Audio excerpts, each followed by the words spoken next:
সুবহানাল্লাহ। এমন যুদ্ধ হবে যে যুদ্ধটাকে ইতিহাসের পাতায় হাদিস শরীফের মধ্যে গাজওয়াতুল হিন্দ বলা হয়েছে। গাজওয়াতুল হিন্দের মধ্যে মুসলমানরা মুশরিকদের সাথে যুদ্ধ করবে, ভয়াবহ যুদ্ধ হবে। মুসলমানরা তিন দলে বিভক্ত হবে। একদল যুদ্ধের ময়দান থেকে পালিয়ে যাবে, নাউজুবিল্লাহ বলেন। একদল যুদ্ধের ময়দান থেকে পালিয়ে যাবে, ভয়ে পালিয়ে যাবে। আল্লাহর নবী বলেন যেই দলটা ভয়ে পালিয়ে যাবে তারা বেঈমান অবস্থায় মৃত্যুবরণ করবে, নাউজুবিল্লাহ।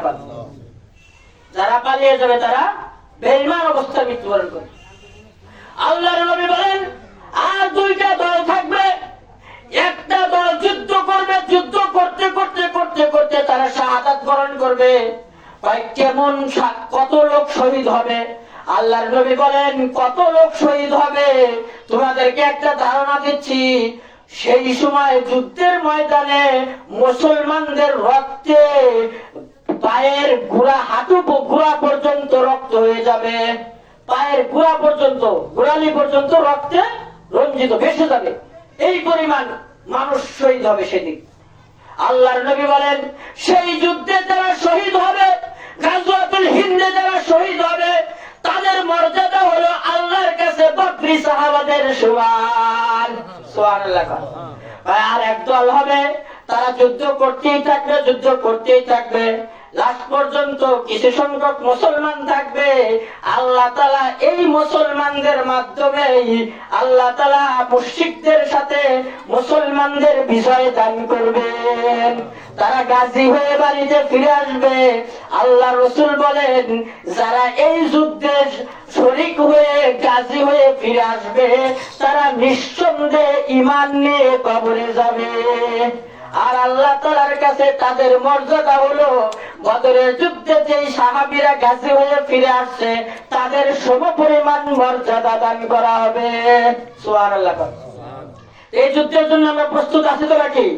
আপনারা দেখতেছেন খবরের মধ্যে বিভিন্ন জায়গা আফগানিস্তান জয় হয়েছে, আলহামদুলিল্লাহ বলেন। এরপরে শাম জয় হয়েছে, আলহামদুলিল্লাহ বলেন।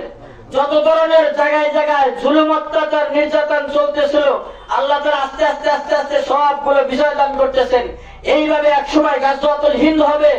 আমরা আল্লাহ রাসূলের সাহাবা আবু হুরায়রা বলেন সেই গাজওয়াতুল হিন্দের সময় যদি আমি থাকি, আমার জান, আমার মাল, আমার যা কিছু আছে সব কিছু নিয়ে আমি সেই যুদ্ধে অংশগ্রহণ করব। মুহতারাম হাজিরিন, আপনাদেরকে বলে যাচ্ছি আর এলাকার আশেপাশের মা বোনদেরকে বলে যাচ্ছি, ও মায়েরা ভালো করে শুনুন, ভালো করে শুনুন। আপনার সন্তানকে জন্ম দিবেন গাজওয়াতুল হিন্দের জন্য, আপনার সন্তানকে পেটে ধরবেন গাজওয়াতুল হিন্দের জন্য, আপনার সন্তানকে দুধ পান করাইবেন গাজওয়াতুল হিন্দের জন্য। আপনার প্রত্যেকটা কাজের টার্গেট থাকবে গাজওয়াতুল হিন্দ।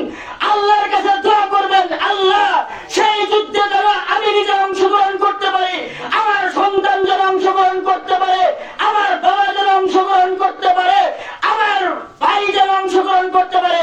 সব সময় এই দোয়া করবেন। মন দেখবো তো ইনশাআল্লাহ? দোয়া করবেন তো নাকি? দোয়া করবেন ইনশাআল্লাহ। এইভাবে সাহাবারা নিজেদের সন্তানদেরকে এভাবেই লালন পালন করছেন।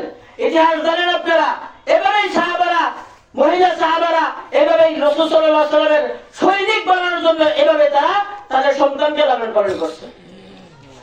আল্লাহ আমাদের সবাইকে গাজওয়াতুল হিন্দের প্রস্তুতি গ্রহণ করার তৌফিক দান করুক। সকলে বলে আমিন। ওয়া আখিরু দাওয়ানা আলহামদুলিল্লাহি রাব্বিল আলামিন।